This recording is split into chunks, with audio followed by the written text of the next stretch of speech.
네, 강프로입니다. 자, 현대차 보겠습니다. 자, 현대차 오늘 3% 빠졌는데 일단 고가인 건 맞아요. 단기간에 상승폭이 좀 많이 나왔죠. 현대차 같이 굴뚝주가 여기 뭐 2월 달에 뭐 거의 뭐 수직으로 상승하는 부분이 있었으니까 고가인 것은 맞아요. 그런데 주식 시장은요, 올라간 놈이 더 갑니다. 그리고 이유가 있죠. 뭐 밸류업 프로그램도 있고 사실상 그 전기차 쪽에서 많이 앞서 있습니다. 그리고 북미 쪽 판매량도 계속해서 증가세를 유지하고 있고 현대차보다 기아가 더 좋아요. 왜 그런지에 대한 내용을 말씀드릴 거고, 무엇보다 지금 사도 되는지 결론 먼저 말씀드릴게요. 지금 사도 됩니다. 자, 그러면 현대차를 기준해서 기아차까지 함께 볼 거고, 이런 과정에서 얼마에 사야 되는지, 그리고 앞으로 추가적으로 어느 정도까지 상승세를 보일 수 있는지 그 내용에 대해서 이야기를 드릴 건데, 그 말씀을 드리기 전에 요즘에 하도 입고수들이 많아요. 입만 나불대는 사람들이 많아가지고 제가 인증을 먼저 하고 갈게요. 자, 제가 지금 조회를 누르고 있는 건 조작이 불가능한 화면이라는 걸 보여드리기 위함이고요. 이 화면은 키움증권의 1694번 화면이고요. 자동일지 수익률 비교 차트 화면입니다. 기간은 1월 2일부터 3월 15일까지고요. 그 기간 동안에 내 계좌 수익률은 109%, 2배가 넘어섰다. 3달이 채 되지 않았는데도 불구하고 수익률은 2배가 넘어섰습니다. 그 기간 동안 시장의 수익률은 2%가 채 안 됩니다. 평균 잡으면 1% 초반대예요. 자, 길게 말씀드리지 않겠습니다. 주식시장은 미래 가치를 반영하는 과정에서 가격이 먼저 뜬다. 그런 부분을 이해했을 때 이런 계좌 수익을 낼 수 있다. 사실상 3개월 만에 종목도 아니고 계좌를 2배로 띄었다? 이런 말 다 한 겁니다. 그리고 제가 계좌 수익을 오픈하는 건 손실난 부분이 다 포함되어 있기 때문에 그렇습니다. 자, 그리고 이 내용을 토대로 제가 구독자분들과 함께 10억 만들기 프로젝트를 진행하고 있습니다. 자, 그러면 제가 어떤 종목을 매매하는지 그 내용에 대해서 이야기를 드릴 텐데, 이 내용을 이해를 하시면 장담컨대 다른 종목에서도 계속해서 꾸준하게 수익을 발생시킬 수 있을 거예요. 로직은 하나입니다. 간단해요. 자, 일단 어떤 종목을 하는지 볼게요. HLB가 나오는데, 이 화면은요, 키움증권의 0606 화면인데 제가 매매한 타점이 다 나와요. 내용 한번 보겠습니다. 일단 HLB를 가지고 제가 1월 달에 매매한 결과 31%의 수익, 걸린 기간은 대략 한 2주가 채 걸리지 않았어요. 정확하게 하나, 둘, 셋, 넷, 4거래일째 매도가 들어갔고요.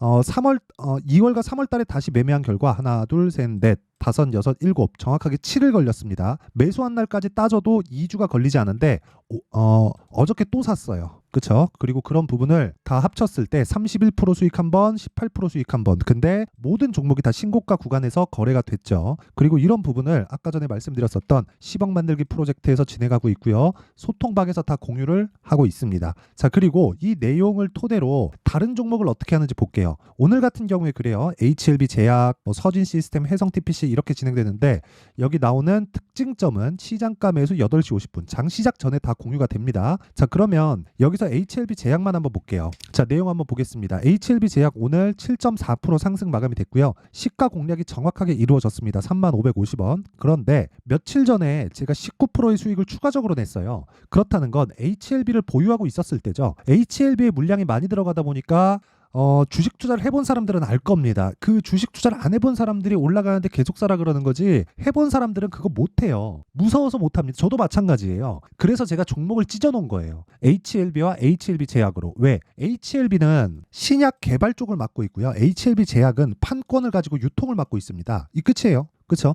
그럼 당연히 상대적으로 낮은 위치에 평가받고 있기 때문에 FDA에 통과가 되면 HLB 제약 쪽은 당연히 수혜를 볼 수밖에 없죠. 이익은 폭증하게 될 겁니다. 그런 상황이 있기 때문에 주가가 먼저 반영해서 신고가 구간으로 간 건데, 정확하게 돌파 구간을 공략한 거고, 이 구간에도 저는 HLB를 보유하고 있었습니다. 그리고 그런 부분을 소통방에서 다 공유를 하고 있다. 다른 종목을 보더라도 마찬가지입니다. 자람 테크놀로지나 그런 종목을 보더라도, 자, 보세요. 신고가 돌파 구간에 공략한 결과 하나, 둘, 셋, 3거래일 만에 매수한 날, 매도한 날 포함해서 75%. 근데 돌파한 날이죠. 물론 수익난 종목들을 보여준 겁니다. 하지만 이런 부분이 다 모이고 손실난 것까지 다 합쳐서 아까 전에 제 계좌 수익률 다 확인하셨죠. 그리고 그런 부분을 토대로 제가 10억 만들기 프로젝트를 진행하고 있고, 소통방에서 다 공유를 하고 있다. 매매하는 과정에서 너무 어렵다 싶으면 다 소통방으로 들어오시면 되고 무엇보다 돈 안 받습니다. 대신에 채널 성장을 위해서 하는 거니까 구독과 좋아요 요거 부탁드리고요. 상단에 있는 전화번호로 10억이라고 문자 보내주시면 됩니다. 자, 그러면 어떤 종목을 하는지는 뭐 대충 다 확인하셨고요. 그리고 이런 종목을 토대로 우리가 현대차를 왜 봐야 되는지 답이 나와야 돼요. 무슨 이야기냐면 현대차를 제가 집중해서 보고 있는 이유, 그리고 관련된 종목으로 코리아 FT를 집중하고 앞으로 네오오토까지 확장시켜갈 이유가 주식은 미래 가치를 반영하는 과정에서 주가가 먼저 뜹니다. 자, 그러면 지금 현대차에 대한 미래 가치는 뭘까요? 주주 환원이 늘어날 수 있는 점, 그리고 실적이 개선될 수 있는 점, 지금보다 더 좋아질 수 있는 점, 이런 부분이 있습니다. 이 두 가지가 다예요. 근데 이것보다 실적이 더 좋은 종목이 있죠. 기아예요.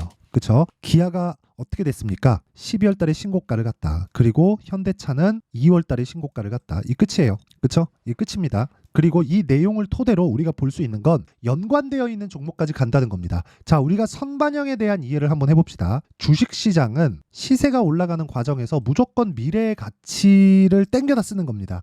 그 땡겨다 쓰는 게 어떤 부분으로 땡겨다 쓰냐? 앞으로 좋아질 부분이에요. 그럼 지금 좋아야 돼요? 아니요. 지금 좋으면 앞으로 더 좋아지기가 어렵겠죠. 그래서 주가가 올라가면 더 올라가기가 어려운 거예요. 이게 원리예요, 원리. 근데 이런 부분은 얘기 안 하고 자꾸 뭐 올라가니까 주가 비싸다 그딴 식으로만 얘기한다고요. 그게 아니라 우리가 이렇게 이해를 한번 해보자고요. SK 하이닉스 봅니다. 자, 하이닉스의 주봉을 한번 볼게요. 주봉을 보면 21년도에 고가가 나왔습니다. 21년 초에 고가는 15만 원이에요. 근데 1년 반 정도 기간이 지나고 나서 23년 초, 그쵸? 23년 초에 HBM 관련된 반도체 관련된 모멘텀, 그쵸? AI 관련된 모멘텀이 터지기 전에 어떻게 됐나요? 최저가를 찍고 반등을 했어요. 근데 이때는 뭐였어요? 반도체 경기가 침체된다는 상황이 확 불어닥치면서 적자 구간으로 빠진 지가 2분기가 지났을 때예요. 근데 주가는 반등하기 시작해서 1년 동안 적자를 지속적으로 유지를 해왔습니다. 정확히 5개 분기예요. 다들 아실 겁니다. 그 적자 규모가 어느 정도냐? 일단 23년 결산은 7조 7천억. 분기별로 조 단위의 적자를 받는데도 불구하고 하이닉스는 7만 원대부터 17만 원까지 100% 이상의 상승세를 보였다. 그러면 이것에 따라서 관련돼 있는 종목들의 주가는 말해 뭐합니까? 그쵸? 한미반도체 10배 올랐죠. 그래서 관련돼 있는 종목들을 해야 된다는 거예요. 그리고 실적이 좋은 종목을 찾아다니지 말라는 겁니다. 그게 핵심이에요. 자, 계속 봅니다. 현대차를 보면 앞으로 좋아지는 상황을 먼저 땡겨와서 대입을 했을 때 주가가 올라가요. 여기다가 하나 더 하죠. 저 PBR 관련된 내용이 있는데 저 PBR 관련된 내용은 기대감만 심어주지 기대감 이상의 무언가가 나올 것을 전 기대하지 않습니다. 그런데도 불구하고 저는 현대차와 기아를 토대로 관련돼 있는 종목들을 매매를 할 거예요. 왜? 나는 돈을 버는데 기대감만 있으면 되니까 결과를 보고 싶은 생각은 없습니다. 그 기업이 잘 되든 말든 솔직한 말로 나하고는 상관이 없어요. 하지만 잘 될 것 같은 내용을 가지고 주가가 올라준다면 투자자 입장에서는 당연히 투자하는 게 맞습니다. 애국심 오케이 다 좋아요. 근데 그것보다 더 중요한 게 내가 잘 돼서 세금 많이 내는 게 좋은 겁니다. 그쵸? 그게 핵심 사항이고, 그리고 무엇보다 저 PBR 관련된 내용으로 인해서 한국 시장이 뭔가 변화를 가져오려면 어떻게 보셔야 되냐면요. 주식 수가 지속적으로 줄어가야 됩니다. 그러려면 오너 개념이 없어져야 돼요. 이 승계 자체가 없어져야 된단 말이죠. 애플이 세계 최고의 기업이죠. 그런데 애플이 승계했나요? 아니요. 팀 쿡이 지금 10년 이상 하고 있죠. 누구한테 물려받았어요? 스티브 잡스. 둘이 가족이에요? 아니에요. 친구도 아닙니다. 그냥 부하 직원이었어요. 얘가 일 잘해서 애플을 키우라고 띄운 거예요. 그런데 스티브 잡스보다 일을 더 잘하더라. 물론 이 창작에 대한 부분은 스티브 잡스를 따라갈 수 없지만 장사는 아주 그냥 끝장났죠. 그래서 지금 애플이 스티브 잡스 사후에도 어떻게 됐습니까? 최근에는 마이크로소프트한테 좀 밀렸어요. 그런데 애플이 시가총액 2위를 굳건히 유지하고 있다. 그렇죠. 엔비디아가 큰 폭으로 상승을 하기는 했지만 이 부분은 단기간에 올라온 부분이기 때문에 변동폭이 좀 클 겁니다. 근데 우리가 여기서 체크하고 확인하고 봐야 되는 부분은 주식수를 줄여갈 수 있겠는가. 그렇죠. 주식수를 줄여요. 그러면 주가가 뛰기 시작해요. 그럼 상속하는데 뭐가 생겨요? 세금을 많이 냅니다. 평가치가 높아지니까 내 자산에 대한, 그렇죠. 이 지분을 넘겨주는 방식이잖아요. 경영권 승계가. 그러면 이것 자체가 주가를 올리는데 문제를 삼게 만드는 거예요. 그렇죠? 그래서 그런 부분을 구조적으로 해결할 수 있을까? 저는 그게 조금 의문이긴 합니다. 그래서 제가 이야기를 드리는 거예요. 기대감만 있으면 된다고.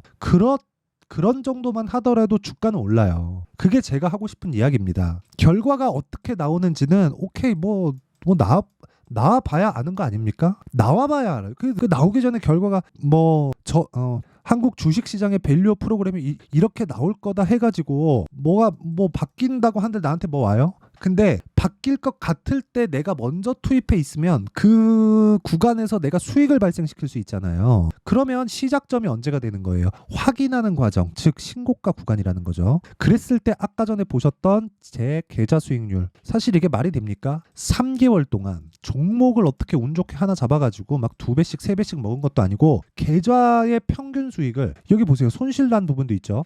계좌의 수익, 그냥 계좌의 상승률이 이딴 식으로 나왔다는 건 이거는 더 이상 검증해야 될 필요가 있나요? 계좌 인증을 안 하고 주식에 대해서 짓거린다? 그게 말이 되나요? 그쵸? 그래서 제가 계속해서 이야기를 드리는 겁니다. 주식시장은요, 무조건 미래가치를 반영하고 미래가치를 반영하는 과정에서 내가 가격을 모르면 한두 번 수익 볼 수 있겠는데 그게 지속 가능하지 않습니다. 자, 그럼 답이 나왔죠. 지금 강한 종목이 앞으로도 강하다. 하지만 무한정 강하지 않기 때문에 우리는 한 가지만 체크하면 된다. 고가에 팔라는 생각을 버리고 저가에 살라는 생각도 버리자. 그랬을 때 보유기간을 짧게 가져갈 수 있다. 그럼 지금은 어떤 구간이에요? 확인하는 구간입니다. 그 확인하는 구간에서 우리는 어떤 부분을 확인해야 돼요? 관련주들을 확인해야 돼요. 코리아 FT. 그쵸? 만약에 코리아 FT 오늘 7% 빠졌습니다. 제가 이거 어떻게 매매했는지까지 제가 다 보여드릴게요. 이 구간 매수하고 여기 매도해서 손절 한번 했고요. 2월 달에는 이 구간 매수하고 여기까지 보유해서 대략 한 30% 가까운 수익을 냈습니다.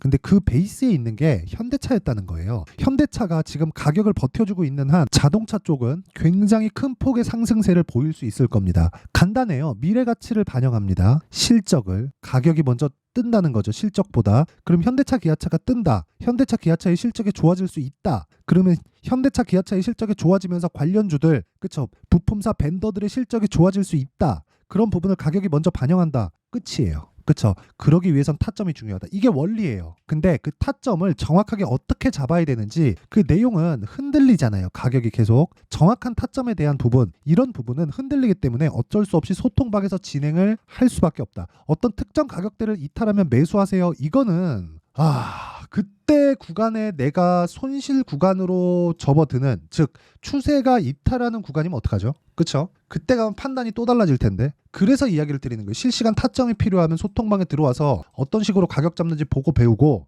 여긴 다 무료로 진행하고, 그래서 구독과 좋아요 요거 눌러주시고 상단에 있는 전화번호로 10억이라고 문자 보내주시면 되고, 원리에 대한 부분은 제가 지금까지 말씀드린 게 다 원리에 대한 부분입니다. 이런 것에 의해서 주가가 올라가는 거고, 그리고 빠지는 거고, 그리고 가격이 형성이 되는 거예요. 그쵸? 자, 그럼 내용 정리 한번 할게요. 주식시장은 미래가치를 반영하고 미래가치를 반영하는 과정에서 가격이 먼저 뜨기 때문에 가는 놈이 더 갈 수밖에 없다. 그러면 지금 가는 놈들이 3, 4, 5월 달에 주도주가 되는데 시장에 의해서 약간 빠르고 늦고의 상황이 발생할 수 있어요. 그럼 그런 과정에서 우리가 어떻게 해야 돼요? 어떤 종목을 어떻게 분류할지 그 내용에 대해서 이해하는 게 중요한데, 그런 부분을 이해시켜 드릴 테니까 영상 끝까지 시청하시고요. 모든 분들이 성공 투자하셨으면 참 좋겠습니다. 자, 24년도가 돼서도 시장은 여전히 어렵습니다. 자, 근데 시장은 항상 어려울 거예요. 앞으로도 계속해서 어려워질 겁니다. 자, 근데 제가 매월 대시세 종목을 구독자분들에게 공개를 합니다. 자, 내용을 보면 12월 달에 실제 공개를 했었던 강프로의 대시세 종목에 대한 내용인데, 대기업을 상대로 안정적인 매출 구조를 가지고 있고요. 그리고 현재 주요 거래처는 삼성전자, 인텔, 하이닉스, TSMC, 해외에 반도체 관련된 기업이라는 걸 알 수 있죠. 그만큼 1월 달에 제가 보고 있었던 종목은 반도체 관련주라는 걸 알 수 있습니다. 공개를 해드리면 이 내용입니다. 여기 어보브 반도체, 그쵸? 실제 제가 거래한 내용을 공개를 한 거고요. 수익에 대한 크기를 보면 공략한 시점, 제가 가격대를 함께 공개를 해드렸는데 공략한 시점부터 21%의 수익 마감이 된 것을 확인해 볼 수가 있습니다. 자, 근데 지금도 마찬가지입니다. 지금은 어떤 이슈가 있을까요? 2월 달에 발표한다는 기업 밸류어 프로그램이 있죠. 근데 그걸로 인해서 지금 2월 달에 발표한다고 이야기가 나온 상황이고요. 무엇보다 우리가 생각해야 될 내용은 한 가지입니다. 어떤 이슈나 그리고 어떤 뭐 상승할 수 있는 내용으로 인해서 주가가 올라가는 것은 맞죠. 하지만 가격이 먼저 반영한다는 걸 반드시 알고 있어야 되고, 그런 내용에 대한 파악이 되었을 때, 그쵸? 여기 어부부 반도체처럼 21%, 그쵸? 대략 3에서 4일 동안 20% 이상의 수익을 먹을 수 있고요. 그리고 여기 HLB 같은 종목처럼 대략 일주일이 채 되지 않는 기간 동안 30%의 수익을 낼 수 있습니다. 자, 그러면 답은 나왔어요. 재료에 대한 부분보다 중요한 게 가격이다. 자, 근데 지금 시장에 쏠려 있는 게 뭐죠? 2월 달에 발표하는 기업 밸류업 프로그램에 대한 내용이죠. 자, 그러면 우리가 이쪽에다가 지금 집중을 해야 될까요? 그 내용을 한번 보겠습니다. 기아차의 차트를 보면요. 1월 24일 날 정부단에서 입김을 불어넣은 이후에 시세가 강하게 발생한 것처럼 보이지만 애초에 12월 달부터 신고가를 달성했다는 걸 확인할 수 있습니다. 자, 그러면 우리가 스케줄을 따져봤을 때 우리가 어디를 봐야 될까요? 4월 달 총선을 봐야 됩니다. 드디어 때가 온 거죠. 4월 달 총선이 끝나면 그 뒤엔 뭐가 있죠? 대선 전국으로 들어갑니다. 그러면 우리는 4월 달 총선부터 시작해서 대선까지 이어질 수 있는 종목을 찾는 게 정말 중요합니다. 그게 정부 정책의 방향과 그리고 스케줄에 맞춰서 가는 거예요. 정치적인 상황에 따라서 주가가 움직이는 걸 우리는 수도 없이 많이 봐왔기 때문에 스케줄에 맞춰서 가는 게 지금으로서는 답이 될 수 있습니다. 그리고 무엇보다 어느 정도의 시세를 내는지 그 첫 번째 단계인 상황을, 그쵸? 제가 12월 달 밝혀드렸었던 대시세 종목으로 이미 공개를 해드렸기 때문에, 그쵸? 어떻게 제가 매매를 했는지까지 다 보여드렸습니다. HLB처럼, 그쵸? 31.9% 걸린 시간은 4일밖에 되지 않죠. 이 종목을 제가 가격과 그리고 어떤 종목인지를 애초에 12월 달부터 공개를 한 겁니다. 자, 그러면 지금도 마찬가지예요. 앞서서 제가 말씀드렸었던 23년도에 했었던 여러 가지 종목들이 있죠. 한미반도체 같은 종목들도 여기 소통방에서 모두 공개를 해서 실제로 10,000원부터 60,000원까지 상승한 내역이 있고요. 왜 공략을 했는지를 제가 다 공개를 해드렸습니다. 근데 지금도 마찬가지라는 거죠. 정부 정책의 방향에 맞춰서 또는 선거 스케줄에 맞춰서 매매를 이어가야 될 때가 됐고요. 제가 총선 관련된 큰 시세가 나올 수 있는 대시세 종목을 준비를 해놨습니다. 길게 말씀드리지 않겠습니다. 모든 종목들은 신고가를 달성하면서 대시세 준비를 하게 되고요. 신고가를 공략했을 때 내가 시장에 주도주를 잡을 수 있는데 지금은 총선에 집중하는 게 맞다. 그래서 총선 관련된 그리고 대선까지 이어질 수 있는 종목을 준비를 해놨는데 지금부터 준비를 하셔야 나중에 고가에 올라가서도 꾸준하게 매매를 이어갈 수 있습니다.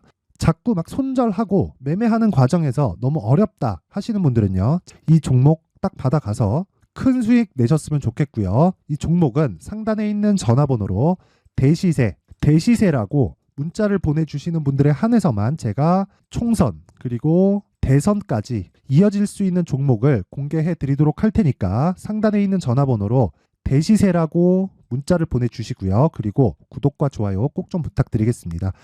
시장은 정말 어렵습니다. 자, 그래서 모든 분들이 성공 투자하셨으면 좋겠고요. 기본적으로 가격에 대한 파악을 하면서 큰 수익을 내셨으면 좋겠습니다.